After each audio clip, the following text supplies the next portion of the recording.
Hi, my name is Magalí Pérez Riedel. I am a researcher and professor in social communication, and I am here to celebrate with you the International Day Against Homophobia, Biphobia, and Transphobia. So thank you, University of Queensland, for having me here. Today, we're going to talk a little bit about what I did on my research activities. I've done a doctoral dissertation on LGBTIQ representations in online spaces, especially in LGBTIQ forums. I was actually able to participate also in outreach projects with trans communities. So today we're here to celebrate and fight discrimination, especially against transgender people. Now, the idea of this course today is to learn a little bit about queer studies and to be able to learn as well about the common misconceptions against transgender people, with the idea that you will be able to identify on your immediate and wider social spaces discrimination against this group in order to actually halt discrimination and put an end to this. So, as I said today, we're going to see how the concepts of freedom of speech and religious freedom relate to the cases of discrimination against transgender people. Here you also see in this slide my contact details, should you have any questions later on. Now, as I've already said, the aim of this encounter, of this lecture today, is just to foster an understanding of the practices of discrimination against transgender people. The objectives today are for you to be able to learn a little bit about queer studies and for you to be able to identify, and problematize cases of discrimination in your own contexts. Now, I worked with queer studies because I find that they are much more comprehensive and holistic than feminist and gay and lesbian studies. For example, feminist studies would actually focus more on the concept of gender and on the concepts or ideas of equality and equal rights. On the other side, we have gay and lesbian studies more focused on the concept of sexuality, and their goal would be, in a way, just to achieve a form of assimilation or inclusion in society. Now, queer studies are actually kind of much more radical. They actually will go far beyond that. Of course, they also work with the concept of gender, they also work with the concept of sexuality, but if anything, sexuality can be fluid, gender could be fluid. Gender is actually a concept that is much more performed if than anything. And there are many other concepts that are very important in queer theories, such as I said, performativity and dissidence or disobedience. Now, they actually will reject the concept of normalcy. And in a way as well, they will celebrate the differences. Now, the othering of the people who don't fit the norm, that fall outside of normalcy standards, whether gender standards or the gender binary or the heterosexual norm, all of those people that fall outside because they have different bodies, different ages, different abilities, or different desires, or different forms to express their genders or their lack of genders, uh, all of those people would fit or fall, would not fit, but would fall inside or under the concept of the umbrella term of queer. And that's why I believe that queer studies could be much more holistic in a way for my research, as I work with many identities that do not fit the form. And my purpose is to identify how these people are being othered, how they are being excluded, and how this exclusion is not just to celebrate their differences, but it's actually against their rights to actually be different. Now, queer studies would actually identify the symbolic and material forms of exclusion that affect people and even take the lives of many of these people. Now, there are many pieces of work that actually helped build queer studies as we know them today. Now, the authors defined in this list are not actually known as people who did queer studies. If anything, Michel Foucault is much prior. Is his work is actually prior to anything that could be used or termed as queer, but his work on the history of sexuality is massive and is actually something that for the concepts of power and even sexuality build most of the work and research that is being done today in queer studies. We also have the work of Monique Wittig, we have Ed Sedgwick, of course, Judith Butler. Everyone's heard of her. Now, of course, this is feminist work, but it's also queer work in the sense that it's basically a proposal to undo gender, to subvert gender. And Paul Preciado. Now, Preciado actually published most of his work in French and Spanish, but he was recently able to translate his countersexual manifesto into English, and I do recommend you read it because I believe this is the much more salient example of what queer studies are today. Now, when we talk about queer studies, we're actually talking about different forms of work. It's not only in communication, could be in media studies, yes, could be in philosophy, could be in literature, could be in art, could be in so many forms of way. Even we can talk about education and curriculum. Raywin Colonel, in this sense, was able to do a lot of feminist work that many people from the queer side, from the queer studies, actually recover a lot from the concept of curricular justice from Connell. That's something that maybe you can look into later on. Queer studies also work and revisit modern and ancient history. Um, the work from Foucault is an example, but again, Foucault was not queer in the sense of what we understand for queer today. So he's not a queer theorist. So he was just an example of the literature I worked with. But I believe that queer studies, in a way, are actually more popular or better known for the work on social representations and cultural texts.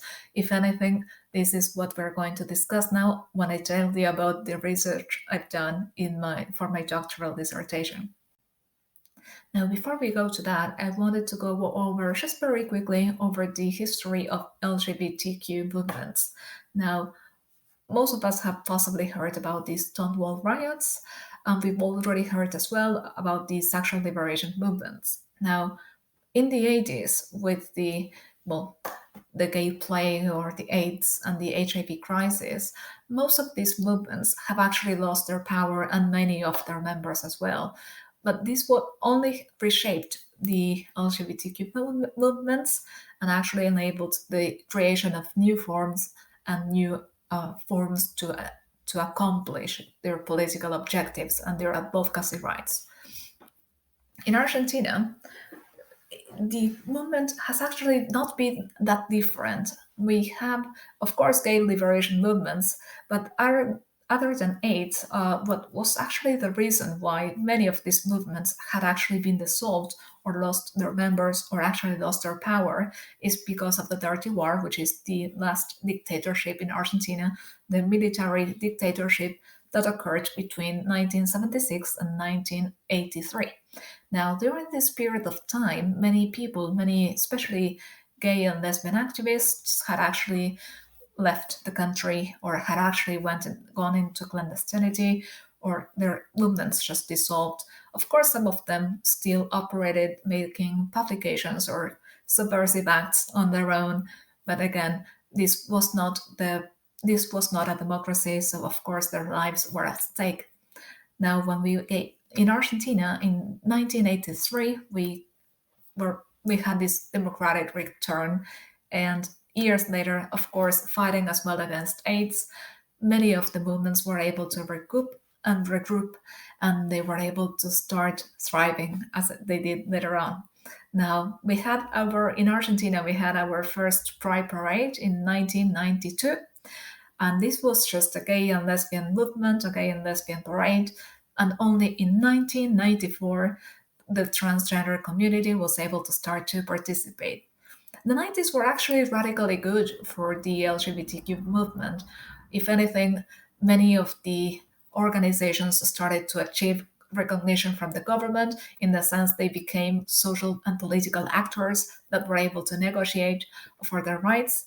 And besides, these movements from the 90s and the 80s were working together and very closely with the movements for human rights. And this was maybe something that is much more typical in Latin America because of many dictatorships. So in reality, what happened is that the idea of discrimination And the fight for human rights was not just a fight from the LGBTQ people. If anything, it was something that the whole society needed, and people who were being persecuted for their political ideas or their political affiliations were also working together very closely with lesbians and gays and transgender people later on. And thanks to the work of these organizations, a lot of bills that protected the rights of the LGBT community were passed. So, for example, in 2006, in Argentina, there started to be the national program for the Comprehensive Sex Education Act. And these are guidelines in order to ensure that the gender perspective is incorporated in the classrooms, in schools, primary schools, secondary schools, even in the tertiary level, and even in kindergarten. So everyone is able to learn from a gender perspective across all subjects, and no matter their age. There's also been the civil marriage law, or this is the update to the civil rights, to the civil law, to allow same sex couples to get married. And this is to get married and to also adopt children. Then we also had the gender identity law in 2012. This is one of the most of the progressive bills in the world, I reckon. It basically allows people to have access to the registry in the registry to change their names and gender to adjust and to meet what they are, who they are. And this doesn't require the intervention of a judge or the intervention of a doctor. Anyone that is able to express their will to change their names and gender are going to be able to do it. And when I talk about gender, it's not going to be in a binary way. They don't necessarily have to change from male to female or female to male. If anything, they are able to choose how they present themselves, and the law has to acknowledge that. On top of that, this law grants the permission in order for them to have free access to healthcare if they are willing to transition to have hormonal replacement therapies, or if they want to have any gender confirmation surgeries. Again, this is not mandatory, so you don't need to have hormone therapy or any type of interventions if you want to change the gender, if you need to. Um, so that's why this is one of the most progressive bills, in my opinion. And on top of that, it also recognizes the rights of trans minors, meaning that the law is also going to be able to recognize the rights of that child, to be, to have their name and their gender as it should be. Now, in Argentina, as well as in many other countries, there's been the interest, of course, of advocacy groups to update discrimination bills to protect people against discrimination motivated by their real or alleged identity of gender, sexual orientation, and gender expression. There's also been a lot of debates to update the religious freedom law in Argentina as well. We can get back to that later. There's also been a lot of talk and a lot of work from activists to grant rights to secure the rights of the transgender community, such as reparatory justice measures, financial aid, job quotas, and so on. And you may be aware as well that there are some discussions during 2000 onwards to update uh, local and international bills to protect people against discrimination in online environments and also to prevent censorship. So it's being discussed simultaneously to ensure people have the right to express themselves freely, but at the same time to protect people against censorship and against abuse. Now, my research has actually been much more broader than what I'm going to present here. However, here I would like to just focus on the discrimination on online environments against transgender people. So, I did just a case study where I worked with over 5,000 comments that were published in two Argentine blogs that belong to the most important media outlets in the country. I'm sure that if you've been to Argentina or if you've heard of us, you've heard of the newspapers La Nación and Clarín. So these are the blogs of these two newspapers, these two media outlets. Now, everyone knows that these are very conservative media. These are conservative media outlets. So it, I actually was very interested to find out and to see what happened in these blogs, try to understand and have an idea of why these media that if they always opposed to any bills that would protect the rights of LGBTQ people, why are these media, why is Clarín and why is La Nación just publishing a blog about LGBTQ issues? Um, so that was what drew me to work on these blogs. And my interest was, among other things, was just to try to see how LGBTQ people were represented in the comments of these blogs. Of course, everyone knows better than to read the comments of a blog, but that's what I did, and that's what my research is about. So, two of the blogs I worked on, people can clearly see they are aimed to the LGBT community. You will see that, for example, the homepage of Boquitas Pintadas basically has the pride flag, and the same will happen with the second blog, with todos. As you see in Spanish, well, we know there are a lot of gender. Spanish is a very gendered language. There are a lot of marks of gender in Spanish. Now, what the author of this blog is trying to do is to actually make it inclusive, to erase the marks of gender and the way in the word todos, which means all or everybody, just to say that his blog is actually aimed to everyone. That was kind of interesting. Now you will see that in this case, the journalist in charge of this blog is a very well-known journalist and gay activist, where in the first case, as we saw before, the activist just is a journalist that works for the newspaper. She's not actually an activist. Now, what I find in this research is the following. Of course, there was a lot of attacks. There were a lot of attacks between everyone because that's apparently what happens very often in blogs and online forums.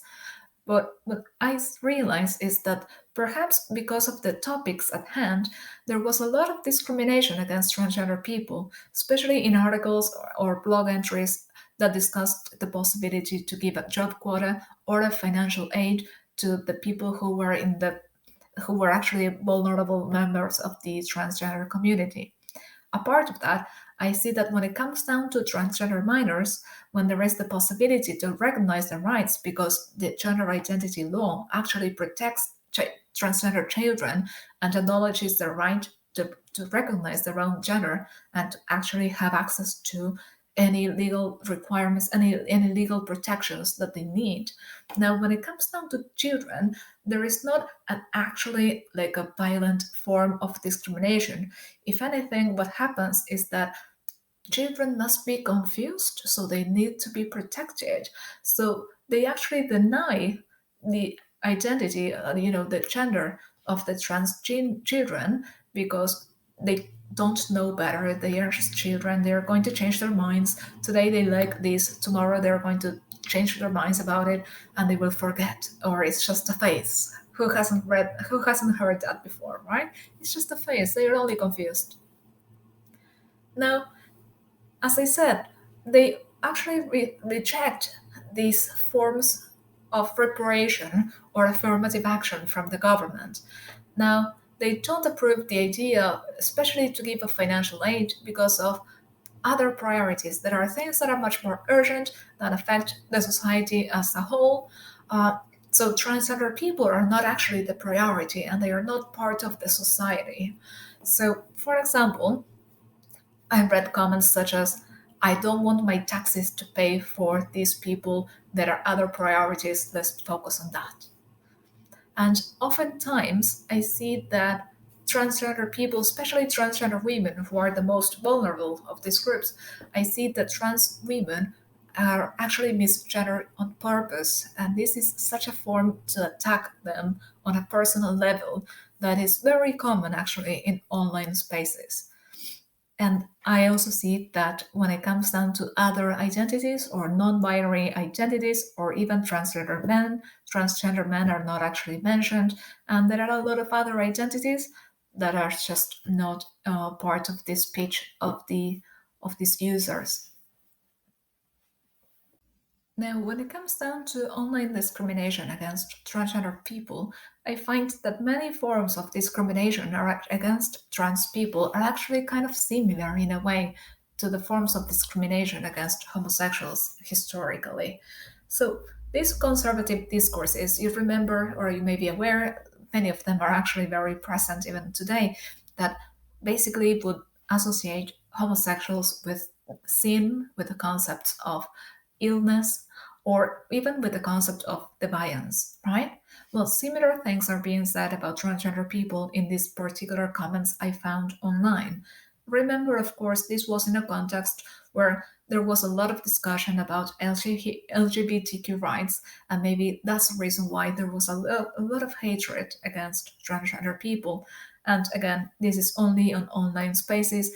Maybe it doesn't reflect what actually happens in society. However, there are hate crimes against transgender people in Argentina and in many other countries, and some of the arguments that we find are, in the crimes against trans people have a lot of things in common with the things I found online. So let's see some examples here. When it comes down to the moral or religious discourse, basically they are saying that trans people are sinful, they are deviant, they are a sin against nature and against the will of God. And this is also really interesting. They are actually a threat to our moral values. Now, apparently, trans people are a threat or a menace to normalcy. And when they say our normal or moral values, it means of the society as a whole, and transgender people are not actually part of the society. So it's kind of interesting to see who is us and who is the others, right? And in many of these concepts, many of these comments, us did not include trans people. There is also legal discourse that said that trans people were criminals. They work on the streets, they are sex workers, they are prostitutes, and they are rude and they are violent. Trans people, in this sense, are the creatures of the night, right? When we think about these scary alleys at the night, we think about drugs, we think about crime, we think about all of the things we see in horror movies or in crime television shows. And in this sense, trans people are linked to all of those things that society doesn't like, the things that happen in the darkness, the things that happen that are actually things we're scared of, right? And even then, portraying trans people as criminals is also a way to say they actually willingly commit crimes. It's not just a stereotype, they are actually working on the streets. And this is something that also goes hand by hand with the idea that prostitution should not be legal and that these people are committing a crime and not doing a legitimate job.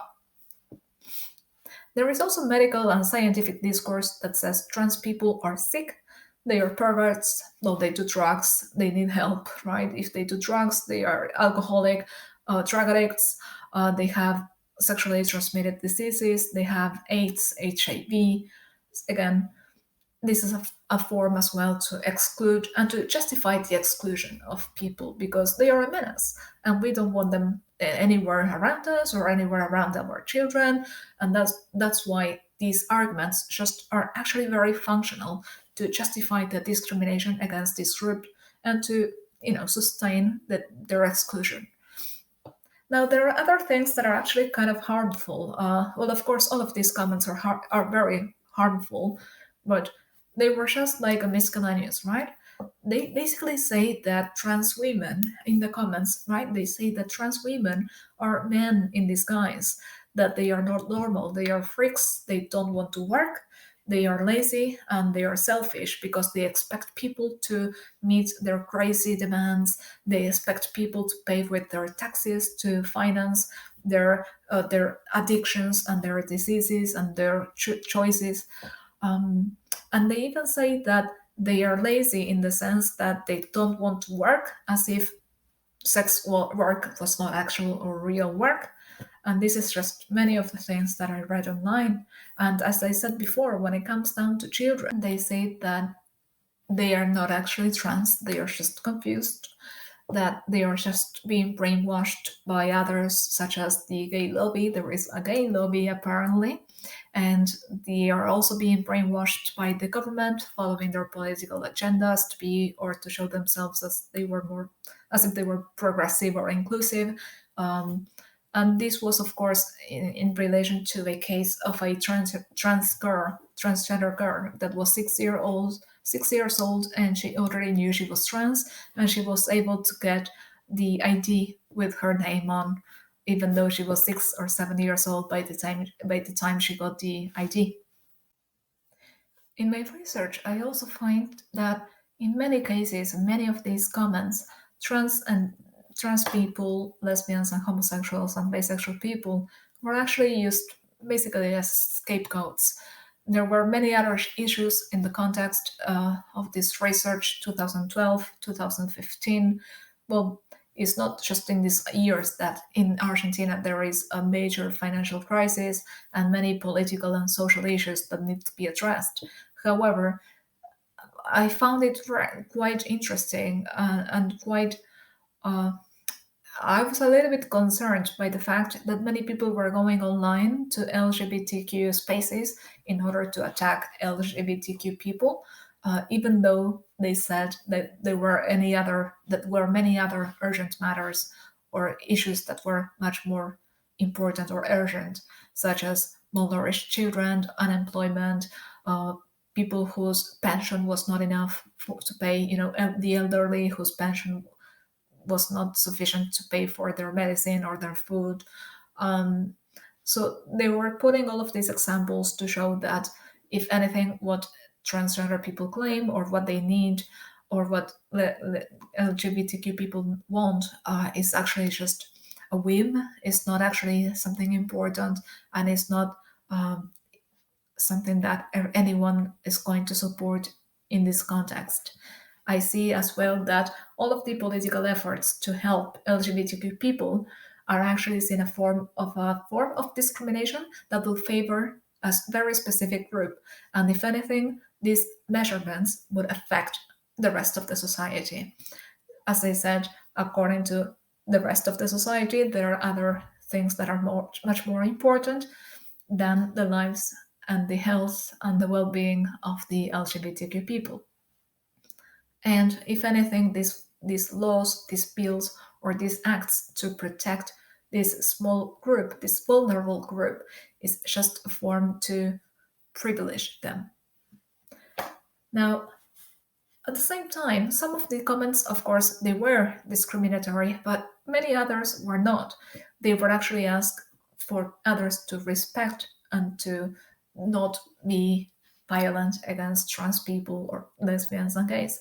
However, in many cases, some of those comments were actually much more violent than the ones from the attackers against LGBTQ people. So in reality, there was a lot of violence, just everyone attacking each other all of the time in these spaces. And well, the moderators or the admins of the blogs didn't really intervene much. So this is something that, of course, when it comes down to freedom of speech, is also interesting to see what's actually happening. And what I find as well is that the LGBTQ people or their allies that were using, well, maybe writing comments that were seen as particularly violent against their attackers, these were used as examples to show that actually LGBTQ people were actually violent against people because of their religious beliefs or their moral values. I also see that when people were asking to remove discriminatory content, they were actually it was actually said that these people were promoting censorship, and they were actually making or trying to limit the freedom of speech of others. And I find it quite interesting when I saw that many of those examples were just going over they were going around the circles, and they were going around in circles, just attacking the other in order to have the right to say what they wanted, while the other one was being harmful and the other one was trying to get the right to be harmful and abusive towards the rest. Um, but yeah, in one way or the other, many users were aggressive and violent against LGBTQ people, and apparently they also felt they were being under attack because of their religious beliefs. Now, I some of the comments, for example, were, "I fear for my physical integrity," or "They will attack me. They attack me because of my beliefs." And I think that in a way, this is just a form of appropriation of the discourse that many of us, many homosexual people, many trans people have actually ever have had said at least once in their lives. I am scared I am being going to be attacked because of my sexual orientation or my gender identity. I'm afraid I'm going to be discriminated against because of this, or I'm actually being targeted because of my identity, because of my desires, because of my sexual orientation, and so on. So, if you draw a line and have on one side discrimination against religious people and discrimination against LGBTQ people, the people in the first group were using the same words, just changing the speech a little bit. But what was actually something very salient on the comments is that the people who said they were being targeted because of their religious beliefs, they were basically Catholic, while that's the hegemonic, the hegemonic religion in the country. The Pope is Argentinian, right? Don't forget that. But when it comes down to LGBTQ people, they've never been part of the hegemonic power. They were never acknowledged to be part of the norm, while some forms of religion and some systems of belief actually are part of the norm, if that makes any sense. And in my research, I find, just to summarize, I find that freedom of speech is not an absolute right, and the users who actually used the religious beliefs to argue for their entitlement to attack others, they were actually abusing the rights of other users. Um, so they were actually trying to defend their own rights to have the freedom to believe what they believe in, but they were attacking others because of their desires, because of their bodies, because of their gender expression, and so on. And I believe that this actually is a form of discrimination, but it's also a form of tone policing all of the movements that are actually trying to work towards a social change. So these new forms of speech, these new forms and shapes of these conservative discourses, if anything, they're just trying to resist social change. And this is, I believe, what's going to be discussed now, and that is actually being discussed as we speak in many different countries that talk about either the limitations of freedom of speech or the freedom of religion. Well, in reality, and this is perhaps my personal opinion, but also based on my research, is that we all just want the right to be able to be who we are. Isn't that right? Now, luckily, I've been able to take my research into some practical work. I haven't only done publications, I've actually sat down and worked with transgender communities, and I was able to co direct a group, an outreach project with Pablo Charadowski, who is a scholar from Argentina. Together, we worked on a research and an outreach project where we worked with future professors in order to raise awareness about the issues faced by the LGBTQ communities, especially the transgender students in the educational system. Now, of course, we tried to do a lot of work with a gender and a queer perspective, but we also wanted to teach and give workshops and even call speakers in order to discuss what this was going to be like in education.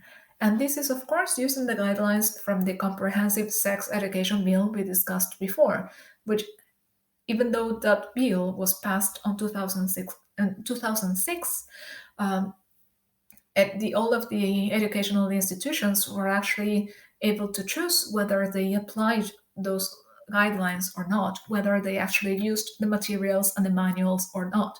And in the evidence shows that they don't, and they actually are very picky with what they teach from those guidelines and what they don't.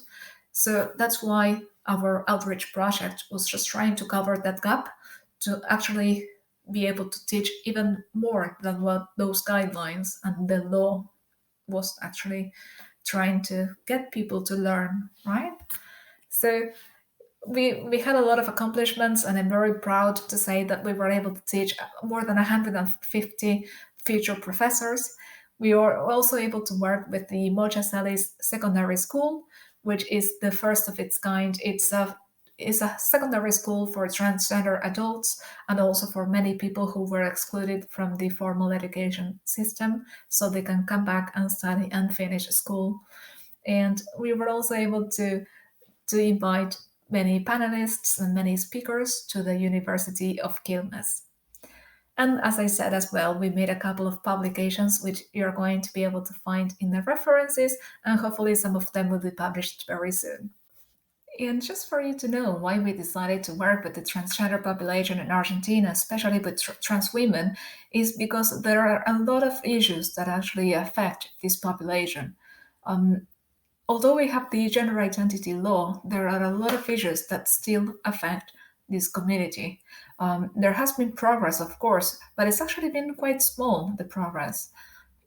Just for you to also have some context information about what the transgender community population is like in Argentina, well, most of them usually come from different provinces or even from different Latin American countries, especially Peru, and they come to Buenos Aires and mostly to the capital city, hoping to get or to find better living conditions. The reality is that this doesn't always happen. They have a lot of issues in order to get a proper house or to even get a formal job. They also have issues with education in the case they are able to go to study, and there are a lot of other situations that are not very helpful when it comes down to being able to have access to their basic rights, such as education, health, or a job. 88% of trans women have never had a formal job since they had socially transitioned. This is a way to say since they came out, since they had also issues with the image not matching with the national ID, with the identity card. They had issues in order to get a proper job. Only the 12% who was able to get a job, they only got it in the public sector. Now, there is a difference here with trans men. Now, the report from 2017 is basically looking into these differences between trans men and trans women. And for example, they find that trans men don't have as many issues when it comes down to getting a job. Half of them, approximately, have been able to get a formal job since they socially transitioned. This is a very different rate, a different statistic, as you see. It's a little bit better, isn't it? And the ones who did are able to get a job in the private sector. Of course, the issue with the ID also comes up, but apparently, according to some of the testimonies I was able to read, they were able to actually, well, in reality, what they said is that apart from the ID, if you are required to go or to undergo a medical examination before you're actually given the job, then that's when the questions arise, and that's when the job offer is no longer in place, is no longer offered. And the report from 2017, which was made by the government, it shows a comparison with an earlier report from 2005, which was made by trans activists. Now, in 2017, this report finds that more transgender women were able to go to high school and to actually finish high school. And this is a better number than the one in 2005. So if you see the stats, if you have a look, you will see that in 2005, only almost 21% of trans women were able to complete their secondary school studies, while the people in 2017, well, 2016, and the report was published a few months later in 2017, you will see that in 2017, then there was an increase, and then 24.3% of trans women that were part of the report in Buenos Aires were actually finishing school. Of this, only about 6% got a university degree, which is slightly better than the stats from 2005. And you will see as well that on the report from 2017, it said that the younger trans women transition socially, the earlier they are going to drop out of school. Of course, this report is actually trying to investigate the the way that discrimination and exclusion in education, school, in work, and the health system has an impact on the lives of these trans women, and how one thinks leads to the other one, and how this only contributes to making their lives more perishable and more vulnerable. Um, but this argument, right? Let's think about it again. The younger they socially transition, the younger they drop out. Now, in reality, the issue here is that the younger they transition, or even if just by transitioning or coming out as trans or being visibly trans or not cisgender or not straight, because of discrimination, people feel like they have to drop out or they are not happy, they are being harassed, and they encounter situations that are not ideal. And we find, however, that on the research we did with Pablo, we find that discrimination is not the only reason why trans women drop out of school. And Pablo and I did that research in the secondary school Mocha Celis. We worked primarily with female trans students, right? We did a lot of interviews, and we noticed that what came up in those interviews is that, of course, one of the reasons why they dropped out of school in primary school or in secondary school was caused, one of the reasons was discrimination from their peers, discrimination from the principals, the professors, even from their parents. Now, discrimination was not really the only factor that led them to drop out. They dropped out because of many other reasons. For example, they needed to work, or they needed to relocate or move to another city or another province or another country. They needed just to make a way, make a living, or they didn't want to, or they were kicked out of their houses, or they decided to move away, and they just needed to do something else, and school was not a priority. Now, they do realize that if they were able to finish school, they will be able to get a better living condition. And that's why they actually go back to school in order to get their degree and to even be able to get a formal job later on. Now, many of the people we interviewed, many of these women, they already worked on the streets as sex workers, but their goal in well, some of the people, some of the interviewees said that they wanted to get a different job. Now, these participants also said that given the possibility, they would like to, finish school and also be able to get a job that is related to something that they like, even gymnastics. For example, Pablo and I maybe had a small belief in a way that perhaps the reason why they liked the school was because physical education was not a subject. It's not actually being taught. But they actually were fine with it. They actually were interested in having the possibility to have physical education lessons. They don't reject the idea of having physical education. It's not a lesson where they felt discriminated against in their youth or in their childhood. It's just a subject that they enjoyed in many cases. Some of them did, some of them did not. Again, it depends on how they were perceived by others. If they were perceived as being too feminine for the group they were associated with, a group of boys in their case, then that would cause it will have the consequences of the discrimination and the bashing and the harassment from their peers and the professors. I remember even one anecdote where one of the participants said that a professor complained of the mannerisms and said that unless their parents took her to a psychiatrist or a therapist, she wasn't going to be allowed back in. And the principal agreed, and unless they had um, a note from the therapist, this student wasn't going to be allowed back at school. And this, of course, was ages ago, was possibly 20 years ago, I think. Things have improved, and the Mocha Celis is it's a very progressive place to be. It's also very important for them. They feel at home when they go to school. They really enjoy the place, and they also have the possibility to eat food. They also receive a grant. They can apply for a scholarship. They get vocational training. They learn how to use a computer, and all of the lessons are even taught with a gender perspective. So, for example, maths is taught in a way where they use examples on how to understand your the reports from the doctors in order to understand your hormonal levels, for example.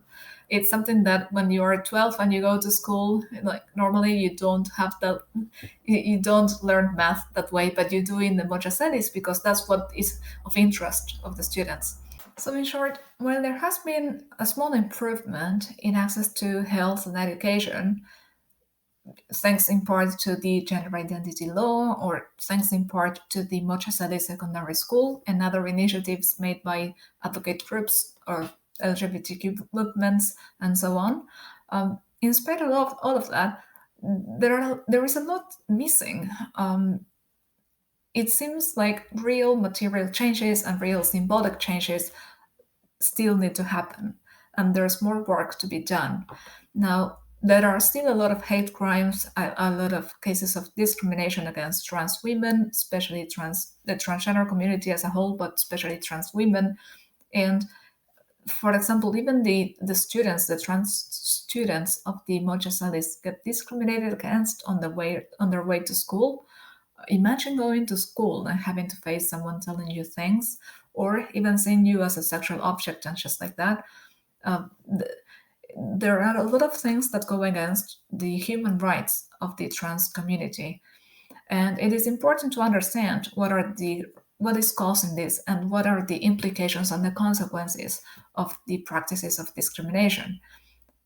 So I believe that our role as educators, and for everyone watching this that could be even a student, we have a responsibility here. And one of them is to create inclusive classrooms or inclusive environments where we can all thrive.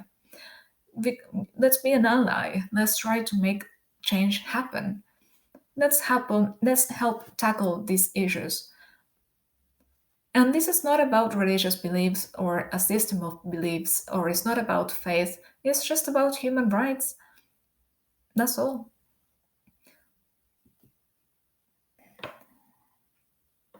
I would like to thank you and the University of Queensland, and in particular UQ Ally Action Committee, for inviting me to take part on this event and to celebrate together the International Day Against Homophobia, Biphobia, and Transphobia. So thank you very much.